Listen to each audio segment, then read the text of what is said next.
If you're a woman under 30, you've probably heard of the HPV vaccinations Gardasil and Cervarix.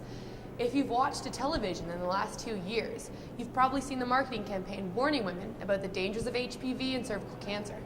So when I went to the doctors to find out more information on the vaccine, I discovered that the full round of shots cost about $500.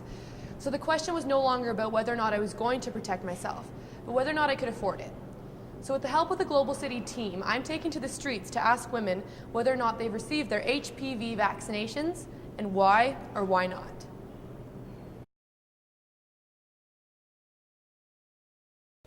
No, I have not received my HPV vaccination. I've received the HPV vaccination as a drug. I've gotten a prescription for it and I physically have it, but I haven't injected it into my body yet. No, I haven't. I don't think I have, no. Yes, I have received my HPV vaccination. No, I have not received an HPV vaccine. I have not. I've received the first of 3, so I'm scheduled for the next one soon. I don't know. I've thought about it and I tell myself I probably should, but I've never gotten around to it. Since I was in high school, my doctors told me to get the HPV Gardasil vaccination over and over again, and finally I just had the money and I decided to buy it. Honestly, it's expensive. It's like $600 or something like that for the vaccination if you don't have coverage. I don't know, I've gotten so many needles in school and stuff. I just don't know if I've gotten that one. Honestly, my mom offered to pay for it, and that's basically why I did it, because I couldn't afford to do it myself. Because I'm 26 and it's the last year that we can be vaccinated, and I never bothered getting the test because it's expensive.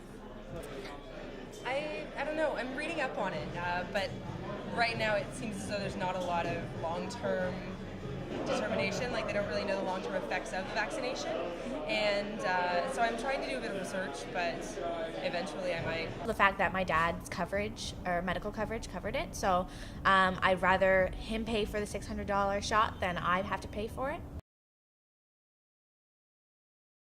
No, it hasn't been a daunting, I've never really thought about it, honestly. I don't know. No, I'm not concerned with my risk for HPV. I practice safe sex. I'm careful. I make sure that everyone I'm with is tested. I get tested myself. I'm not concerned at all. A little bit. I mean, all those commercials, it's pretty bad, but I don't know. Not at this point in my life, but I should be, because I know that it's like a concern to a lot of women these days. I'm pretty sure a doctor did mention it to me, and that's why I got it. Either I have it or I don't, and either way, I don't know that it'll make much of a difference now. Not particularly, no.